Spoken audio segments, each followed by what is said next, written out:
अस्सलामुअलैकुम। फ़िलहाल तो आप लोगों को ना अभी किसी भी ना बेकार कंपनी के स्टॉक में ना इन्वेस्टमेंट करनी नहीं है, ना आप लोगों को ट्रेडिंग के लिए बाय करना है। जो स्टॉक के मैं आप लोगों को बाय कॉल दे रहा हूँ ना आज की इस वीडियो में, तो ये दोनों मुझे टेक्निकली मजबूत लग रहे हैं और कंपनीज़ की ना अर्निंग्स भी है, फंडामेंटली भी ना मजबूत है। दोनों कंपनीज़ के स्टॉक्स की ना मैंने आप लोगों को इससे पहले भी ना बाय कॉल दी थी, तो उस वक़्त तो ये दोनों स्टॉक्स ना अच्छा खासा लो पर और डिप पे ना ट्रेडिंग कर रहे थे।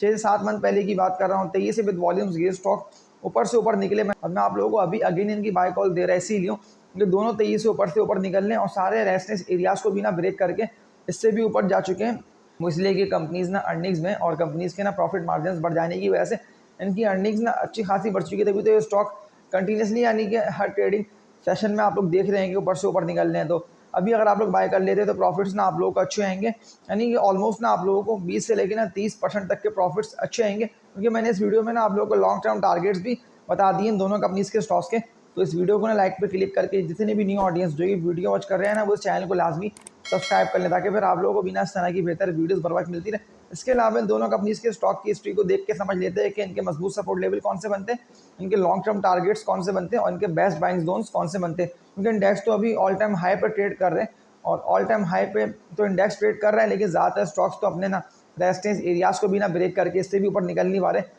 तो जो स्टॉक की मैं आप लोगों को बाय कॉल दे रहा हूँ, ये दोनों ना अपने सारे रेजिस्टेंस एरियाज को ना ब्रेक करके इससे भी ऊपर निकल चुके हैं। तो मैं इन दोनों कंपनीज के स्टॉक्स ना ट्रेडर्स और लॉन्ग टर्म इन्वेस्टर्स दोनों को रेकमेंड कर रहा हूँ, ताकि ट्रेडर्स को भी और लॉन्ग टर्म इन्वेस्टर्स को दोनों को प्रॉफिट्स ना अच्छे हासिल हो। क्योंकि ज़्यादातर स्टॉक्स तो इस दफ़ा की तेज़ी में ना बढ़ नहीं पा रहे थे, वो तो आप लोगों ने खुद भी देख लिया। लेकिन जो मैंने आप लोगों से अपनी कल की वीडियो में बात करी है ना गैल की, तो गैल में तो आप लोगों को प्रॉफिट शानदार रहेंगे। जो मैंने आप लोगों को लॉन्ग टर्म टारगेट्स गैल के दे दिए ना गंधारा ऑटोमोबाइल लिमिटेड के, तो गैल भी तेजी से बढ़ेगा। इसके अलावा एयरलिंक के मैंने आप लोगों को लॉन्ग टर्म टारगेट्स दिए अपने इससे पहले वाली वीडियो में, और इसके अलावा टॉमसी। तो ये तीनों कंपनीज के स्टॉक्स में अपने टारगेट्स को भी हिट करेंगे। अगर आप लोगों ने ये वीडियो वॉच नहीं करी है तो ये वीडियो ना मैंने कल ही अपलोड करी है, तो लाजमी ना आप लोग कल की ये वीडियो को वॉच करते हुए समझे कि इन कंपनीज के स्टॉक्स के बेस्ट बाइंग जोन और लॉन्ग टर्म टारगेट कौन से बनते हैं। वीडियो को ना पूरा देखते हुए आप लोग एफएफबीएल और हब पावर कंपनी दोनों को बाय कर सकते हैं, क्योंकि मैंने आप लोगों को इन दोनों कंपनीज के स्टॉक्स के ना टेक्निकल एनालिसिस दिखा दिए। अस्सलामुअलैकुम। मजबूत लेवल्स पे ना इंडेक्स ट्रेड कर रहे हैं और इन मजबूत लेवल्स पे जो स्टॉक के मैं आप लोगों को टेक्निकल एनालिसिस दिखा के बाय कॉल दे रहा हूँ। तो लाजमी अगर आप लोगों ने इनको बाय नहीं करा है तो फौरन ना आप लोग इनको बाय कर लें, क्योंकि दोनों स्टॉक्स ना अभी तो एकोमोडेशन के फेस में है, लेकिन तेजी से ऊपर निकलते हुए ना प्रॉफिट्स आप लोगों को शानदार दिखाएंगे। तो इस वीडियो को लाजमी लाइक पे क्लिक करके जितने भी न्यू ऑडियंस जो ये वीडियो वॉच कर रहे हैं ना वो इस चैनल को लाजमी सब्सक्राइब कर लें, ताकि फिर आप लोगों को बिना इस तरह की बेहतर वीडियोस बर वक्त मिलती रहे। क्योंकि जो स्टॉक के मैं आप लोगों को दिखा रहा हूँ टेक्निकल एनालिसिस दोनों फंडामेंटली मजबूत है और कंपनीज की ना अर्निंग्स भी मजबूत है। उस तरह से दोनों स्टॉक तेजी से बढ़ रहे हैं। यानी कि अगर मैं लो की बात कर लेता हूँ तो जब इंडेक्स ट्रेडिंग कर रहा था ना लो पे यानी कि 55-60 हज़ार पे, तब मैंने आप लोगों को इन दोनों स्टॉक की ना बाय कॉल दी थी। तो उस वक्त तो ये दोनों स्टॉक ना सस्ते मिल रहे थे, लेकिन जितने भी लोगों ने बाय नहीं करा ये समझते हुए कि हमें लॉस होगा और हमें हार का सामना होगा, तो ये स्टॉक तेजी से बढ़ते हुए ना 100% से भी ज़ायद के रिटर्न्स अच्छे दे गए। तो अभी मैं आप लोगों को दोबारा इनकी एनालिसिस दिखाते हुए बाय कॉल दे रहा हूँ।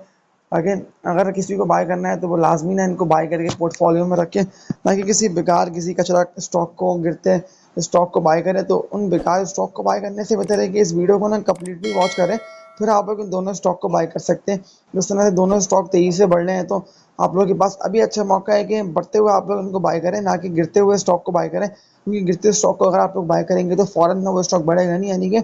टाइम लगेगा उसको बढ़ने में। लेकिन ये जो दो स्टॉक मैं आप लोगों को बता रहा हूँ ना, अगर मैं इनके लॉन्ग टर्म टारगेट्स की बात कर लेता हूँ तो आप लोग मेरी पिछली वीडियोस को लाजमी वॉच करें कि मैंने कितने लो पे और डिप पे ना इनकी बाय कॉल दी थी और लॉन्ग टर्म टारगेट्स यानी कि कहाँ दिए थे। तो मैं तो अपनी बात पे ना बिल्कुल दुरुस्त साबित हो गया, और जितने भी लोगों ने इन कंपनीज के स्टॉक्स को बाय कर रखा तो उन लोगों की इन्वेस्टमेंट भी डबल हुई, और इसके अलावा हज़ारों नहीं बल्कि लाखों रुपए तक के ना अच्छे गेन ये स्टॉक तेजी से बढ़ते हुए देगा। जिस तरह से इंडेक्स के पॉइंट्स तेजी से गेन हुए, कहाँ देखा है तो इंडेक्स 60,000 पे ट्रेडिंग कर रहा था और 60 से 80 81,000 तक गया, लेकिन अभी भी 80 पे ट्रेड कर रहा है। यानी कि अभी भी ना बिल्कुल एक चांस और मौका आप लोगों के पास अच्छा है कि अगर किसी स्टॉक को बाय करना है, और अगर आप लोग वेटिंग पे हैं कि अगर वो स्टॉक डिप पे मिलता है तो फिर हम लोग उससे बाय करेंगे, तो अब तो आप लोगों को स्टॉक दोबारा से डिप पे मिल रहे हैं। मैं कहता हूँ ये स्टॉक ना आप लोगों को अभी भी सस्ते मिल रहे हैं, तो लाजमी ना आप लोग कंपनीज की अर्निंग्स देखते हुए स्टॉक को बाय करें। तो इस वीडियो को ना लाजमी लाइक पे क्लिक करें, ताकि मुझे पता भी चले कि कितने लोग ना मेरी वीडियोस को डेली बेसिस पे देख रहे होते हैं, ताकि फिर मैं नेक्स्ट डे ना आप लोगों के लिए और ज़्यादा मजबूत और फंडामेंटली स्ट्रॉन्ग कंपनीज के स्टॉक्स की ना बाय कॉल लेकर आऊँ। क्योंकि इंडेक्स तो भी मजबूत लेवल्स पे ना ट्रेडिंग कर रहा है, यानी कि ये तो इंडेक्स के मजबूत लेवल्स हैं 77, 78, 79, लेकिन 77 का मजबूत लेवल बना हुआ है। तो 77 के लेवल को अगर इंडेक्स ब्रेक नहीं करता है क्योंकि मैंने आप लोगों से इससे पहले वाली वीडियो में भी यही बात कही थी कि जब तक इंडेक्स 77 के लेवल को ब्रेक नहीं कर रहा है तो इंडेक्स बहुत मजबूत है, यानी कि 80 से भी इंडेक्स आप लोगों को ऊपर निकलता हुआ दिखाई देगा। क्योंकि मैं अगर जुम्मे के दिन के लास्ट ट्रेडिंग सेशन की बात कर लेता हूँ तो कितना तेजी से यानी कि बाइंग जनरेट हुई है। देखा तो इंडेक्स गिर ही जाता 78,800 से भी नीचे निकल गया था, यानी कि 78,500 से भी नीचे निकल गया था इंडेक्स, लेकिन फिर तेजी से रिकवरी करता हुआ वापसी इंडेक्स अपवर्ड ट्रेंड में आया, यानी कि ऑलमोस्ट रिकवरी करते हुए ना 1000 पॉइंट्स इंडेक्स ने गेन करे। 78,500 से तेजी से इंडेक्स उठा और ऑलमोस्ट 79,900 तक गया, क्योंकि जो स्टॉक अभी बढ़े नहीं है ना आप लोगों को अब उनमें बाइंग जनरेट होती हुई दिखने में आएगी नज़र। जो मैं आप लोगों को बता रहा हूँ ना, मैं आप लोगों को बेसिकली अभी एक्यूमुलेशन का ही कह रहा हूँ कि जो स्टॉक आप लोगों के बढ़ गया तो लाजमी ना आप प्रॉफिट टेकिंग कर लें, क्योंकि एक दफ़ा प्रॉफिट टेकिंग करके फिर आप न्यू बाइंग करके पोर्टफोलियो में रखें तो तब भी कोई ऐसे मसले की बात नहीं है। लेकिन प्रॉफिट टेकिंग के बाद ना ये होता है कि अगर स्टॉक गिर भी आता है तो आप लोगों को पता होता है कि हमने अब इसको नेक्स्ट टाइम कहाँ बाय करा है और इसके मजबूत सपोर्ट लेवल्स कौन से बनते हैं। तो फिर इन दी एंड ना आप लोगों को नुकसान नहीं होता है, नहीं कि आप लोगों को लॉस नहीं होता, क्योंकि ये मार्केट तो लॉस वाली है ही नहीं। जब से मैंने आप लोगों को स्टॉक की बाय कॉल देना स्टार्ट करी हो तो आप लोगों ने खुद भी देख लिया मेरी पिछली वीडियो से भी कि ज़्यादातर तो मैंने आप लोगों को फंडामेंटली मजबूत कंपनीज के स्टॉक्स की बाय कॉल दी भी है। लेकिन अगर मैंने किसी के सवाल के जवाब देते हुए किसी ऐसी कंपनी के स्टॉक का बताया कि जो डाउनवर्ड ट्रेंड में गिरता है स्टॉक है, तो मैं आप लोगों को अभी दोबारा से ये बात कह रहा हूँ कि आप उसको मत बाय करें, क्योंकि मैंने जल्दबाजी में आप लोगों को बता दिया होगा। वो तो मैं पिछली वीडियोस को देख लूँगा तो आप लोगों को बता भी दूंगा कि इसको नहीं इसको बाय करना है, ये मैंने गलती से आप लोगों को बता दिया। लेकिन जो मैंने आप लोगों को शुरू से लेके अब तक रटवा दी है ना स्टॉक बोल बोल के कि इसको नहीं इसको बाय कर लें, ये अर्निंग्स में अब इसकी अर्निंग बढ़ी अब इसकी सेल्स बढ़ी, तो वो स्टॉक तो ज़ाहिर सी बात है कि रिटर्न्स आप लोगों को शानदार दे आएंगे। तो अभी जिन कंपनीज के स्टॉक्स का मैं आप लोगों को बता रहा हूँ तो लाजमी अगर आप लोगों ने बाय नहीं करे तो इनको बाय करके पोर्टफोलियो में रखे। तो फर्स्ट कंपनी की बात कर लेता हूँ ना, इसका नेम है FFBL फौजी फर्टिलाइजर्स बिन कासिम लिमिटेड के। ऑलमोस्ट 6-7 मंथ पहले की बात कर लेता हूँ कि तब कहाँ ट्रेडिंग कर रहा था और मैंने आपको इसका कहा था या नहीं कहा था कि इसको आप लोग बाय करके पोर्टफोलियो में रख के इसकी अर्निंग्स तेजी से बढ़ रही है, क्योंकि मुझे अच्छे से याद है कि मैंने आप लोगों को कंटिन्यूसली कहा था कि आप लोग FFBL को बाय कर लें। 40 रुपये के रेट पे तो लास्ट डे की ट्रेडिंग करता रहा और ऑलमोस्ट अपर कैप तक इस कंपनी के स्टॉक में काम भी हुआ और अपर कैप भी इसको लगा। जुम्मे के दिन की बात कर रहा हूँ, 4,53,00,000 के शेयर्स का FFBL में काम भी हो गया। और मैं आप लोगों को दोबारा FFBL की बाय कॉल देके एनालिसिस दिखा रहा इसीलिए हूँ ताकि इस वीडियो को आप लोग कम्प्लीटली देखें, उसके बाद आप लोग समझे कि मैंने आप लोगों के मजबूत सपोर्ट लेवल्स और लॉन्ग टर्म टारगेट्स क्या दिए हुए। अभी रेजिस्टेंस एरिया की बात कर लेता हूँ ना, तो FFBL ने अपने सारे रेजिस्टेंस एरियाज को ना ब्रेक करा है और फिर उसके बाद तेजी से ऊपर निकला है, यानी कि अब तो कोई भी ना रेजिस्टेंस एरिया ना फिलहाल के दौर पे इसका नहीं बना हुआ है। लेकिन अगर मैं इसके इनिशियल रेजिस्टेंस एरिया की बात कर लेता हूँ जो इसका बनेगा मजबूत सपोर्ट लेवल, वो इसका बना हुआ 38 रुपये से लेके ना 40 रुपये तक का। मैं जिस तरह से 40 रुपये के रेटों से उठा है ना विद वॉल्यूम्स, इसने 40 का लेवल ब्रेक कर दिया। तो अब ये आप लोगों का 45 हो गया, 48 हो गया, 55 हो गया, 60 हो गया, तो ये सारे न्यू टारगेट्स आप लोगों को हिट करता हुआ ना FFBL दिखाई देगा। लेकिन अभी करंट रेटों पे इसकी बात कर लेता हूँ तो वो 40 रुपये के रेट पे ना FFBL जो है वो ट्रेडिंग कर रहे हैं 40 रुपये 85 पैसे पे। तो अभी तो इसका एक्विजिशन का फेस आप लोगों को मैंने बता दिया कि इसका कौन सा बन, लेकिन जो मैं बात आप लोगों से कह रहा हूँ ना, हमेशा आप लोग स्टॉक के मजबूत सपोर्ट लेवल्स को देखते हुए ना बाय करें। तो जो मुझे FFBL का लग रहा है ना अभी तो ये 40 रुपये तक तो ये जा चुका है। लेकिन जो टारगेट मैं आप लोगों का FFBL का बता रहा हूँ ना, आप लोग के सामने स्क्रीन में भी लिखा हुआ आ रहा है, क्योंकि मुझे टेक्निकली देख के लग रहा है कि स्टॉक बिल्कुल यहाँ तक पहुँचेगा, क्योंकि बार बार ना कंटिन्यूसली यानी कि बाइंग भी जनरेट हो रही है हर लेवल पर ना बाइंग ये बता दी है कि स्टॉक में मजीद तेजी और बुलरन आना बाकी है। जो टारगेट इसका बनता है ना वो इसका बनता है 40 रुपये से लेकर ना 52 रुपये तक का, यानी कि 50 से 52 रुपये तक तो ये स्टॉक बिल्कुल पहुंचेगा तेजी से बढ़ता हुआ। तो 50 तक भी आए तो लाजमी ना प्रॉफिट टेकिंग कर लें, 40 रुपये से प्रॉफिट टेकिंग करना स्टार्ट कर लें तो आप लोगों को प्रॉफिट्स ना FFBL में अच्छे हो जाएंगे। तो इसके अलावा एक और मजबूत कंपनी के स्टॉक की बात कर लेता हूँ, तो मैंने आप लोगों को ना इससे पहले भी इसकी बाय कॉल दी थी। इसका नेम है हब पावर लिमिटेड, हबको इसका कोड है। हबको की बात कर लेता हूँ तो इस वक्त तो बिल्कुल डिप और लो रेटों पे ट्रेडिंग कर रहा था, लेकिन लास्ट डे की ट्रेडिंग की बात कर लेता हूँ तो 160 रुपये 52 पैसे पे ट्रेडिंग कर रहा है। यानी कि अगर मैं इसके लो की बात कर लेता हूँ तो लो तो इसके अच्छे खासे डिप के रेट थे, लेकिन वहाँ भी लोगों ने बाय करा था, यानी कि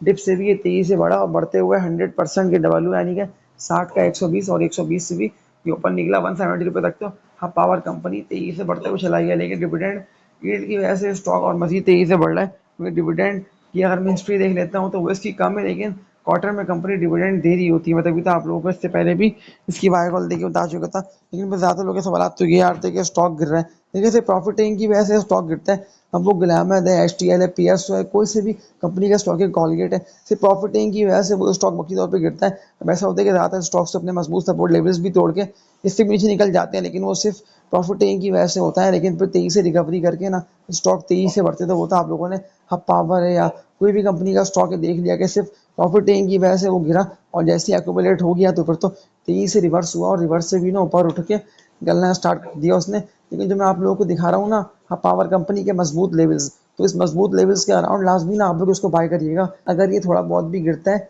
और नीचे की तरफ आता है, तो इसके लेवल्स ये बने हुए जो कि इसके बने 134 से लेके ना 138 140 रुपये तक के। तो हब पावर कंपनी के ना मजबूत सपोर्ट लेवल्स, लेकिन इन सपोर्ट लेवल्स का माइंड में रखते हुए 140 रुपये का आप लोग ना हब पावर कंपनी को और मजीद बाय कर लें, ताकि तेजी से बढ़े तो आप लोगों को प्रॉफिट्स ये ना अच्छे दे आए। क्योंकि ज़्यादातर लोगों ने ना डिप पे और लो रेटों पे ना स्टॉक की बाइंग कर रखी है, तो आप लोग खुद भी देख रहे हैं कि बारिश सबकी आ रही है, और जैसी बाइंग जनरेट हो रही है तो बाइंग जनरेट होने के बाद स्टॉक तेजी से बढ़ लें और ऊपर से ऊपर निकल लें। तो हाँ, पावर कंपनी के लॉन्ग टर्म टारगेट्स की बात कर लेता हूँ ना, कि ये स्टॉक कितना बढ़ेगा, यानी कि इसके लॉन्ग टर्म टारगेट्स क्या बनते हैं। अभी तो पावर कंपनी है ना, वो तो मजबूत सपोर्ट लेवल्स के पास आके ट्रेड कर रहे हैं, यानी कि 160 रुपये, क्योंकि इससे पहले भी ना इसका मजबूत सपोर्ट लेवल बन गया था 160 रुपये का, यहाँ से तेजी से रिवर्स होकर उठा था। तो मैं आप लोगों को दोबारा इसकी बाय कॉल दे रहे हैं इसीलिए एनालिसिस को दिखाते हुए, ताकि अगर किसी को बाय करना है तो वो लाजमी ना उसको बाय करके पोर्टफोलियो में रख लें, ताकि प्रॉफिट्स आप लोगों को ना इस मार्केट में ज़बरदस्त है। लॉन्ग टर्म टारगेट्स की बात कर लेता हूँ ना पावर कंपनी के, ये तेजी से बढ़ते तो यहाँ तक तो पहुँचेगा और इससे ये हिट कर सकता है। तो वो इसके बने 180 रुपये से लेके ना 184 185 रुपये तक के हब पावर कंपनी के हैं लॉन्ग टर्म टारगेट्स। लेकिन अभी तो ये ना एक्यूमुलेशन के फेस में है और तेजी से उठ के 150 रुपये से भी ऊपर निकल सकता है, इसमें इतना पोटेंशियल है। मैं तभी तो आप लोगों को अगेन इसकी बाय कॉल दे रहा हूँ। तो लाजमी ना आप लोग मेरी पिछली वीडियोस को देखते हुए स्टॉक को बाय करें। तो ये दोनों स्टॉक के ना मैंने आप लोगों के कमेंट्स के आंसर देते हुए इनकी बाय कॉल दी है। तो अगर आप लोगों को बाय करना है तो बिल्कुल आप लोग बाय कर सकते हैं, इनमें कोई भी ऐसा मसला और ख़राबी नहीं है। मैंने आप लोगों को इससे पहले भी ना इनके टारगेट बता दिए थे कि इनको कहाँ आप लोगों को बाय करना है, लेकिन अभी मैं आप लोगों को दोबारा इनका बता रहा है इसीलिए क्योंकि विद वॉल्यूम्स काम हो रहा है। इस तरह से एयरलिंक के साजगार है गैल है, इन स्टॉक में काम हो रहा है ना विद वॉल्यूम्स, तो इस तरह से इन दोनों कंपनीज के स्टॉक्स में ना आप लोगों को विद वॉल्यूम्स काम होता हुआ दिखाई देगा। क्योंकि बेसिकली जो इंडेक्स के पॉइंट तेजी से गेन हो रहे हैं, इंडेक्स बढ़ी सिर्फ और सिर्फ बायर्स की वजह से रहा है, क्योंकि बायर्स ने हर रेटों पर स्टॉक को बाय कर रहे हैं, तभी तो इंडेक्स के पॉइंट्स मजीद गेन पे गेन हुए जा रहे हैं। लेकिन ये बढ़ता इंडेक्स ना आप लोगों को मौके दे रहा है। अब फैसला और डिसीजन तो आप लोगों को लेना है कि आप लोग कौन से स्टॉक को किन रेटों पर बाय करना है और कहाँ आप लोगों को प्रॉफिटिंग कर लेना है। क्योंकि समय में प्रॉफिटिंग करते रहेंगे तो आप लोगों को पता भी रहेगा कि हमने स्टॉक को यहाँ बाय करा और वहाँ ना हमने सेल करके इससे निकल गए।